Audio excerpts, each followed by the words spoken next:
எல்லாருக்கும் வணக்கம். இன்னைக்கு இந்த கோகனட் ஷெல்லை நம்ம ரீயூஸ் ஐடியாவாக யூஸ் பண்ணுறதுக்காக இந்த மாதிரி மோல்டட் கிளே எடுத்துக்கிறோம்.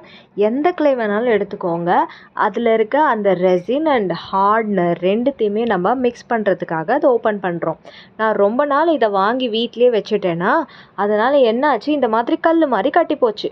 நீங்களும் இந்த தப்பு பண்ணாமல் இருக்கிறதுக்காக இந்த resin and hardener moulded clay வாங்கினீங்கன்னா எக்ஸ்பயர் ஆகிறதுக்கு 6 மாதத்துக்கு முன்னாடியே யூஸ் பண்ணிவிடுங்க. ஏன்னா 6 மாதம் டைம் இருக்கும் போதே அது கல் மாதிரி ஆகிடுச்சு.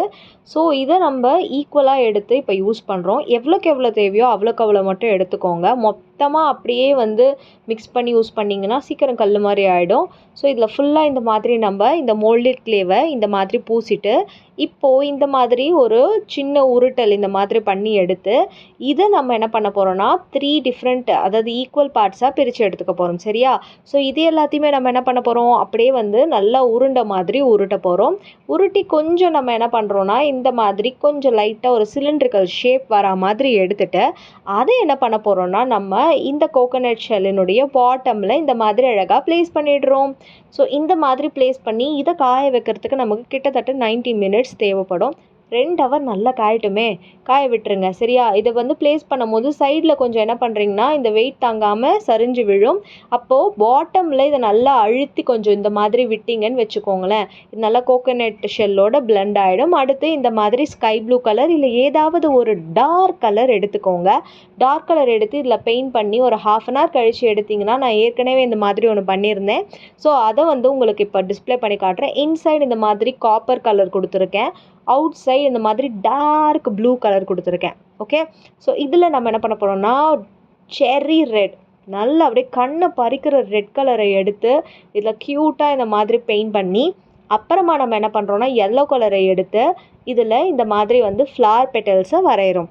ஸோ அல்டிமேட்டாக இந்த கிராஃப்டில் நம்ம பண்ணுறது என்னென்னா, நம்ம கண் அப்படியே பளிச்சுன்னு அட்ராக்ட் பண்ணுற அளவுக்கு ஒரு கோகனட்டில் ரீயூஸ் ஐடியா, டிஐஒய் ஐடியா பண்ணிகிட்ருக்கோம்.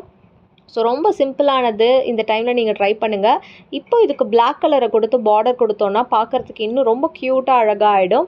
இல்லை ஒயிட் கலர் கொடுங்க பார்டருக்கு. Either black or white border you can give to highlight these floors. So next இப்போ நம்ம இதில் என்ன பண்ண போகிறோம்னா லீவ்ஸ் கொடுக்க போகிறோம். பார்க்குறதுக்கு எவ்வளோ பிரைட் அண்ட் அட்ராக்டிவாக இருக்குது இல்லையா? ஸோ இதில் என்ன பண்ண போகிறோம்னா லீஃப்கான அந்த க்ரீன் கலரை கம்ப்ளீட்டாக நம்ம கொடுத்துடுறோம். இந்த லீஃப் கலர் நீங்கள் எங்கே வேணாலும் கொடுக்கலாம். லீஃப் பேட்டர்ன் இந்த கோகனட் ஷெல் ஃபுல் சர்ஃபேஸ்லையும் நீங்கள் வரைகிறதா இருந்தாலும் வரையலாம். நான் 2 இலை தான் வரைஞ்சிருக்கேன். நீங்கள் 4-5 இலை கூட சுற்றி வரையலாம். ஓகே, ஸோ இதுக்கும் நம்ம என்ன பண்ணுறோன்னா பிளாக் கலர் பார்டர் கொடுத்துட்டு இதுக்கும் சென்டரில் இந்த மாதிரி நம்ம அந்த லீஃபினுடைய அந்த நரம்புகள் இருக்கும் இல்லையா, அதுக்கும் அழகான பேட்டர்ன்ஸ் கொடுத்துடுறோம். ஸோ எல்லாமே இப்போ நமக்கு முடிஞ்சாச்சு. ஸோ இந்த பிளாக் ஒர்க்ஸ், அதாவது அவுட்லைன் ஒர்க் கொடுத்துட்டோன்னா பர்ஃபெக்டாக இது ரெடி ஆகிடும்.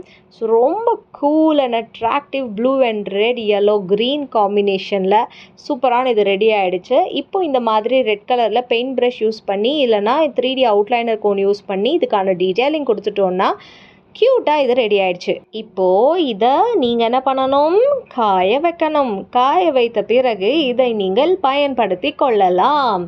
ஓகே, எவ்வளோ க்யூட்டாக இன்ஸ்டண்ட்டாக நம்ம ரெடி பண்ணிட்டோம் பார்த்தீங்களா? இதை என்னென்ன பர்பஸ்க்கு யூஸ் பண்ணலாம், இதுக்குள்ளே ஒரு பிளாஸ்டிக் கப் வச்சு சூப்பரான செடியை நீங்கள் வளர்க்கலாம். உங்களோட பென்சில் எல்லாத்தையுமே ஹோல்ட் பண்ணி வைக்கிற ஒரு பென் ஸ்டாண்டாக நீங்கள் யூஸ் பண்ணலாம்.